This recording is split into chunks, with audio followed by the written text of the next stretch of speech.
নমস্কার বন্ধুরা, বিশ্বরূপ দর্শনে আপনাদের সবাইকে স্বাগত জানাই। ভারতের প্রতিরক্ষা গবেষণা ও উন্নয়ন সংস্থা DRDO gas turbine research establishment GTRE ঘোষণা করেছে কাবেরী ইঞ্জিন এখন ইনফ্লাইট টেস্টিংয়ের জন্য প্রস্তুত। এই খবর ভারতের নিজস্ব এয়ারো ইঞ্জিন তৈরির ইতিহাসে একটি গুরুত্বপূর্ণ মাইলফলক। ডিআরডিও এর মতে নন আফটার বার্নিং কাবেরী ইঞ্জিন, যা ভারতের প্রথম স্টেলথ মানবহীন যুদ্ধবিমান ইউসিএভি ঘাতকের জন্য তৈরি, তা ইনফ্লাইট টেস্টিংয়ের ছাড়পত্র পেয়েছে। আগামী দিনে ইঞ্জিনটি একটি বিশেষ ফ্লাইং টেস্ট বেডে এফটিবি বসিয়ে পরীক্ষা করা হবে। পরীক্ষার সময় ইঞ্জিনের পারফরম্যান্স, উড়ান অবস্থায় তার স্থায়িত্ব এবং বিমানের অন্যান্য সিস্টেমের সঙ্গে এর সামঞ্জস্য যাচাই করা হবে। ইনফ্লাইট টেস্টিংয়ের জন্য রাশিয়ার মডিফাইড ইলিউশিন 76 এয়ারক্রাফট ব্যবহার করা হবে। এই বিশেষ বিমানটি মস্কোর কাছে গ্রোমো ফ্লাইট রিসার্চ ইনস্টিটিউটে রয়েছে। পরীক্ষার সময় ইলিউশিনের একটি ইঞ্জিন সরিয়ে তার জায়গায় কাবেরী ইঞ্জিন বসানো হবে।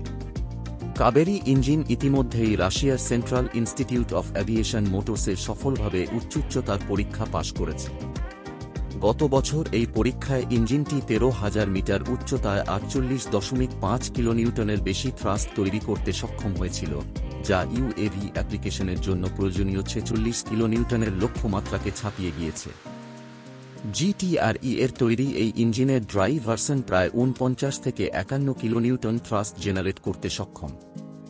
ইউএভি প্রোগ্রামের জন্য বিশেষভাবে ডিজাইন করা এই ইঞ্জিনটি ভারতের স্টেলথ ইউসিএভি ঘাতককে চালানোর জন্য আদর্শ। ডিআরডিও ভবিষ্যতে এই ইঞ্জিনে আফটার বার্নার যোগ করে এর থ্রাস্ট 73 থেকে 75 কিলোনিউটন পর্যন্ত বাড়ানোর পরিকল্পনা করছে।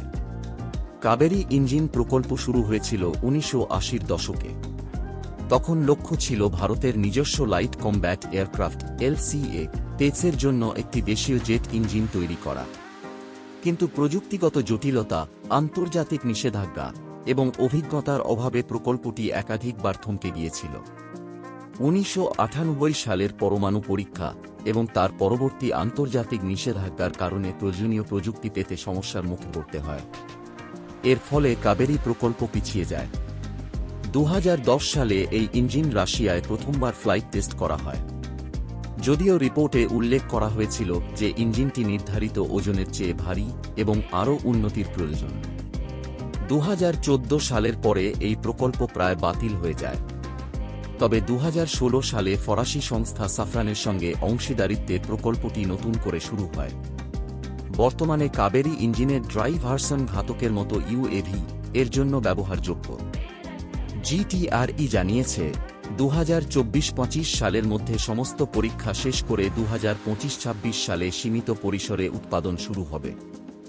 ইউএভি অ্যাপ্লিকেশনের পাশাপাশি এই ইঞ্জিন ভবিষ্যতের স্টেলথ এয়ারক্রাফটের জন্য উপযুক্ত হবে।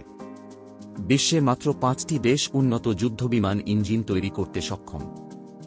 ভারত এই তালিকায় যুক্ত হলে প্রতিরক্ষা ক্ষেত্রে বিদেশি সরবরাহের উপর নির্ভরশীলতা কমবে। আত্মনির্ভর ভারত গড়ার লক্ষ্যে কাবেরী ইঞ্জিনের এই সাফল্য একটি বড় পদক্ষেপ।